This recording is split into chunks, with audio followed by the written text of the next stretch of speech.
أعوذ بالله من الشيطان الرجيم. بسم الله الرحمن الرحيم. الحمد لله الذي أنزل على عبده الكتاب ولم يجعل له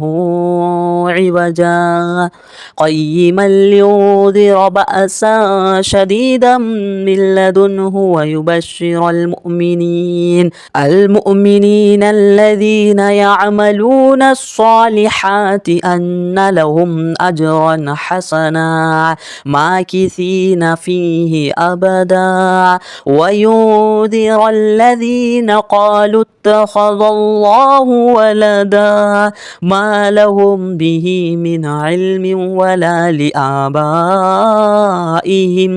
كبرت كلمة تخرج من أفواههم إن يقولون إلا كذبا فلعلك باقع نفسك على آثارهم إن لم يؤمنوا بهذا الحديث أسفا إنا جعلنا ما على الأرض زينة لها لنبلوهم أيهم أحسن عملا وإنا لجاعلون ما عليها صعيدا جرزا أم حسبت أن أصحاب الكهف والرقيم كانوا من آياتنا عجبا إذ أوى الفتية إلى الكهف فقالوا ربنا آتنا من لدنك رحمة وهيئ لنا من أمرنا رشدا فضربنا على آذانهم في الكهف سنين عددا ثم بعثناهم لنعلم أي الحزبين أحصى لما لبثوا أمدا نحن نقص عليك نبأهم بالحق إنهم فتية آمنوا بربهم وزدناهم هدى وربطنا على قلوبهم إذ قاموا فقالوا ربنا رب السماوات والأرض لن ندعو من دونه إلها لقد قلنا إذا شططا هؤلاء قوم اتخذوا من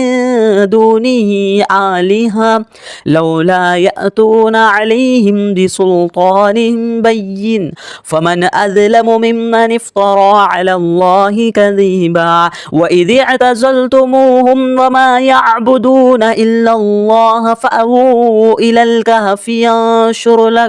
ينشر لكم ربكم من رحمته ويهيئ لكم من أمركم مرفقا وترى الشمس إذا طلعت تزاور عن كهفهم ذات اليمين وإذا غربت تقرضهم ذات الشمال وهم في فجوة منه ذلك من آيات الله من يهد الله فهو المهتد ومن يضلل فلن تجد له وليا مرشدا وتحسبهم أيقاظا وهم رقود ونقلبهم ذات اليمين وذات الشمال وكلبهم باسط ذراعيه بالوصيد لو اطلعت عليهم لوليت منهم فرارا ولملئت منهم رعبا وكذلك بعثناهم ليتساءلوا بينهم قال قائل منهم كم لبثتم قالوا لبثنا يوما أو بعض يوم قالوا ربكم أعلم بما لبثتم فابعثوا أحدكم بورقكم هذه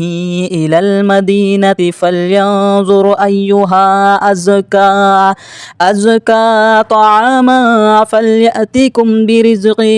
منه وليتلطف ولا يشعرن بكم أحدا إنهم إن يظهروا عليكم يرجموكم أو يعيدكم في ملتهم ولا تفلحوا إذا أبدا وكذلك أعثرنا عليهم ليعلموا أن وعد الله حق وأن الساعة لا ريب فيها إذ يتنازعون بينهم أمرهم فقالوا ابنوا عليهم بنيانا ربهم أعلم بهم قال الذين غلبوا على أمرهم لنتخذن عليهم مسجدا سيقولون ثلاثة رابعهم كلبهم ويقولون خمسة سادسهم كلبهم رجما بالغيب ويقولون سبعة وثامنهم كلبهم قل رب أعلم بعدتهم ما يعلمهم إلا قليل فلا تمار فيهم إلا مراء ظاهرا ولا تستفت فيهم منهم أحدا ولا تقولن لشيء إني فاعل ذلك غدا إلا أن يشاء الله واذكر ربك إذا نسيت وقل عسى أن يهديني ربي لأقرب من هذا رشدا ولبثوا في كهفهم 300 سنين وازدادوا تسعا قل الله أعلم بما لبثوا له غيب السماوات والأرض أبصر به وأسمع ما لهم من دونه من ولي ولا يشرك في حكمه أحدا واتل ما أوحي إليك من كتاب ربك لا مبدل لكلماته ولا تجد من دونه ملتحدا واصبر نفسك مع الذين يدعون ربهم بالغداة والعشي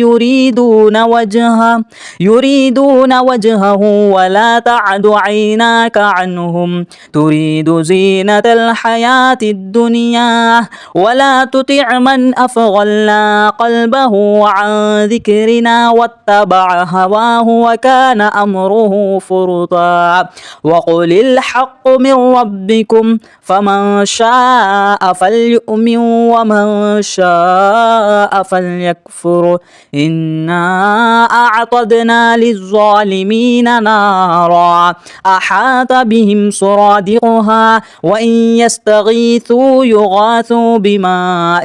كالمهل يشوي الوجوه بئس الشراب وساءت مرتفقا إن الذين آمنوا وعملوا الصالحات إنا لا نضيع أجر من أحسن عملا أولئك لهم جنات عدن تجري من تحتهم الأنهار يحلون فيها من أساور من ذهب ويلبسون ثيابا خضرا من سندس واستبرق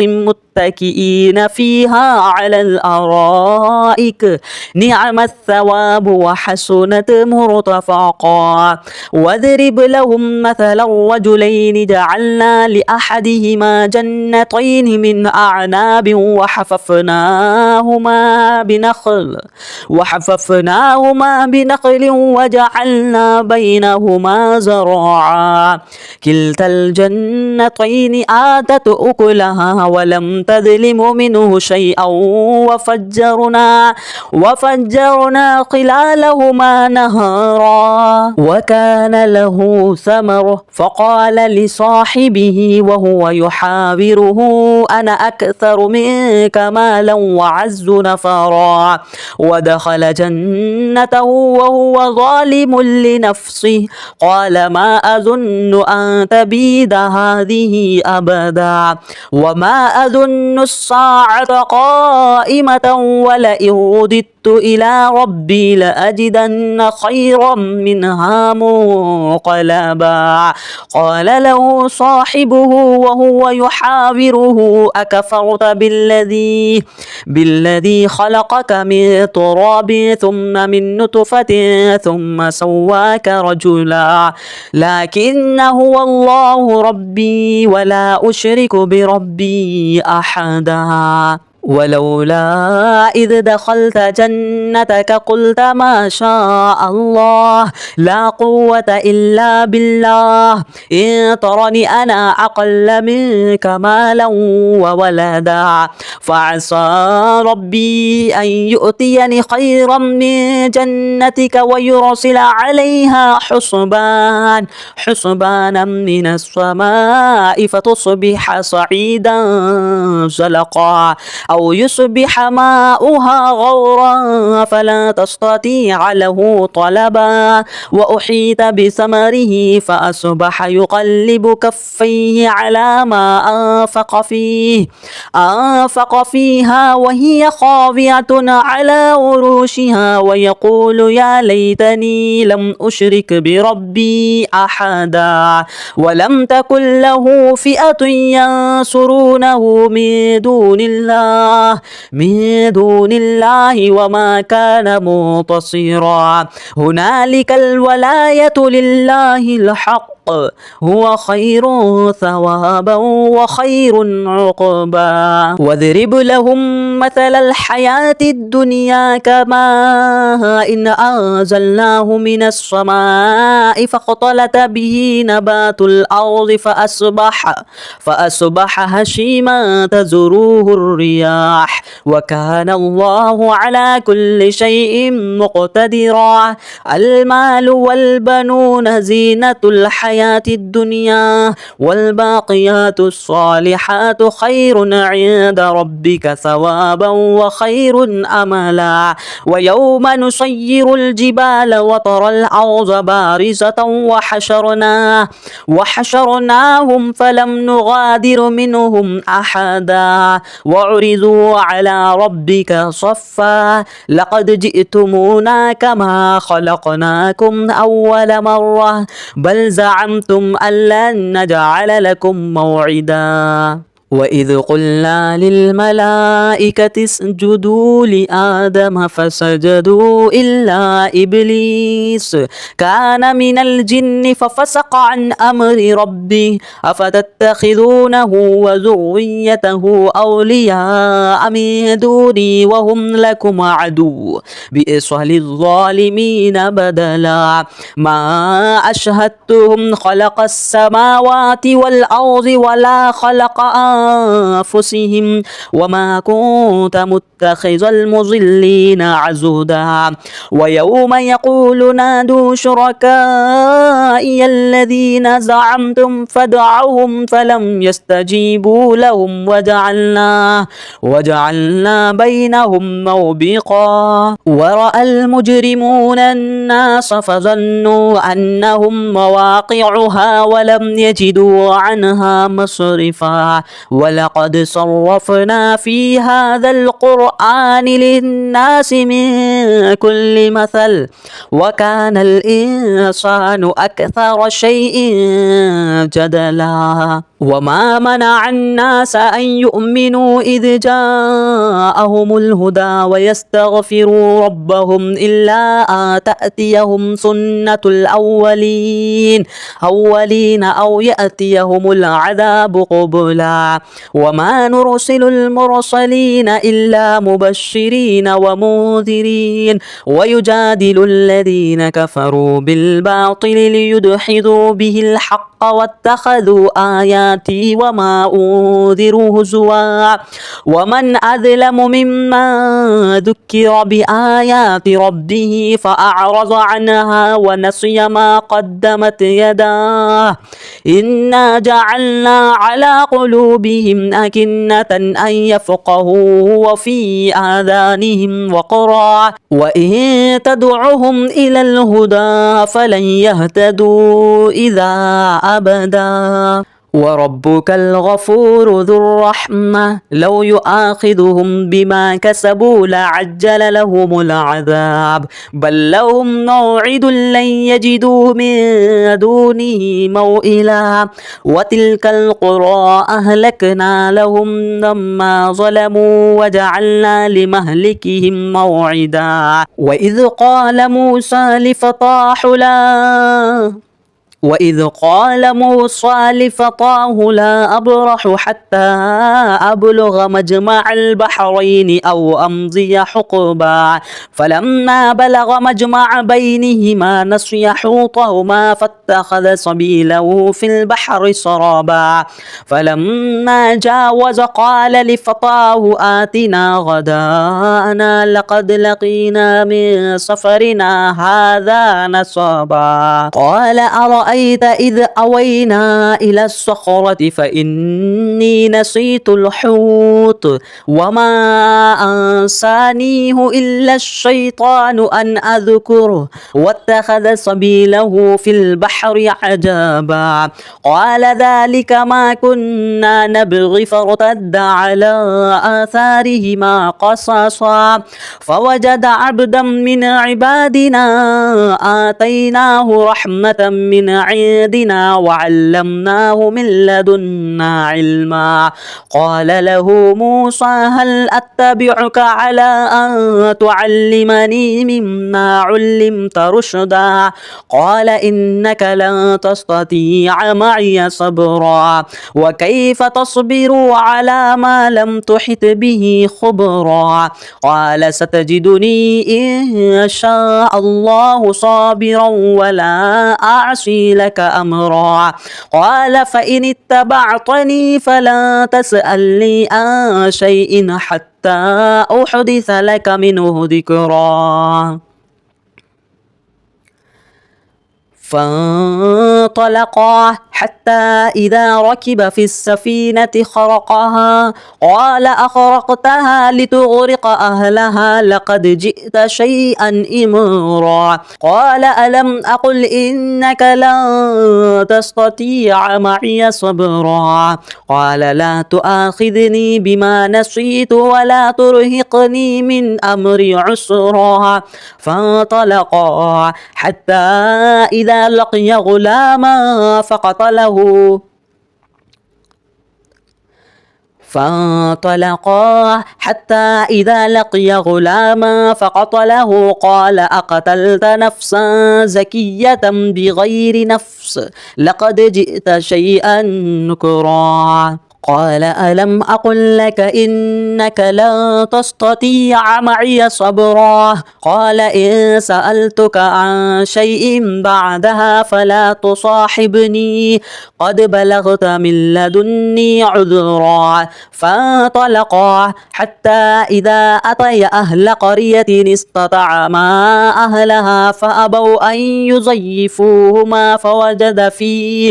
فوجد فيها جدارا يريد أن ينقض فأقامه قال لو شئت لاتخذت عليه أجرا قال هذا فراق بيني وبينك سأنبئك بتأويل ما لم تستطع عليه صبرا أما السفينة فكانت لمساكين يعملون في البحر فأرتدوا أن أعيبها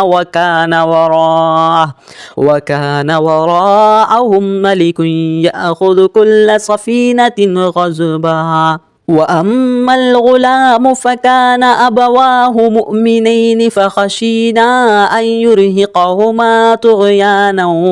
وكفرا فأردنا أن يبدلهما ربهما خيرا منه زكاة وأقرب رحما وأما الجدار فكان لغلامين يتيمين في المدينة وكان تحته كنز لهما وكان أبوهما صالحا فأراد ربك أن يبلغ أشدهما ويستخرج كنزهما رحمة من ربك وما فعلته عن أمري ذلك تأويل ما لم تستطع عليه صبرا ويسألونك عن ذي القرنين قل سألت عليكم منه ذكرا إنا مكنا له في الأرض وآتيناه من كل شيء سببا فأتبع سببا حتى إذا بلغ مغرب الشمس وجدها تغرب في عين حمئة ووجد عندها قوما قلنا يا ذا القرنين إما أن تعذب وإما أن تتخذ فيهم حسنا قال أما من ظلم فسوف نعذبه ثم يرد إلى ربه فيعذبه عذابا نكرا وأما من آمن وعمل صالحا فله جزاء الحسنى وسنقول له من أمرنا يسرا ثم أتبع سببا حتى إذا بلغ مطلع الشمس وجدها تطلع على قوم لم نجعل لهم من دونها سترا كذلك وقد أحطنا بما لديه خبرا ثم أتبع سببا حتى إذا بلغ بين السدين وجد من دونهما قوما لا يكادون يفقهون قولا قالوا يا ذا القرنين إنا يأجوج ومأجوج مفسدون في الأرض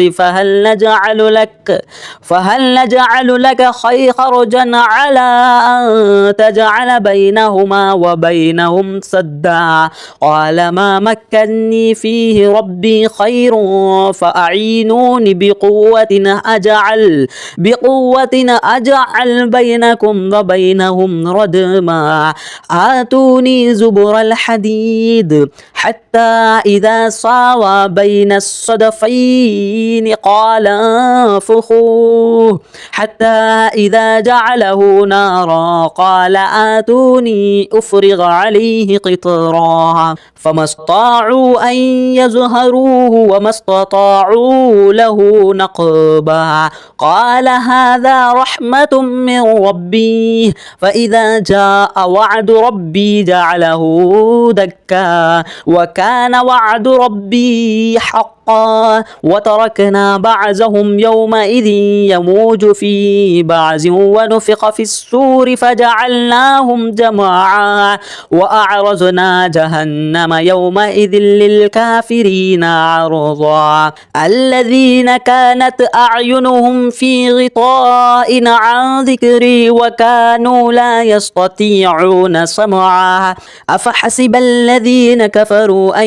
يتخذوا عبادي من دوني أولياء إنا أعتدنا جهنم للكافرين نزلا قل هل ننبئكم بالأخسرين أعمالا الذين ضل سعيهم في الحياة الدنيا وهم يحسبون أنهم يحسنون صنعا أولئك الذين كفروا بآيات ربهم ولقائهم فحبطت أعمالهم فلا نقيم لهم يوم القيامة وزنا ذلك جزاؤهم جهنم بما كفروا واتخذوا آياتي ورسلي هزوا إن الذين آمنوا وعملوا الصالحات كانت لهم جنات الفردوس نزلا خالدين فيها لا يبغون عنها حولا قل لو كان البحر مدادا لكلمات ربي لنفد البحر قبل أن تنفد كلمات ربي جئنا بمثله مددا قل إنما أنا بشر مثلكم يوحى إلي أنما إلهكم إله واحد فمن كان يرجو لقاء ربه فليعمل عملا صالحا ولا يشرك بعبادة ربه أحدا.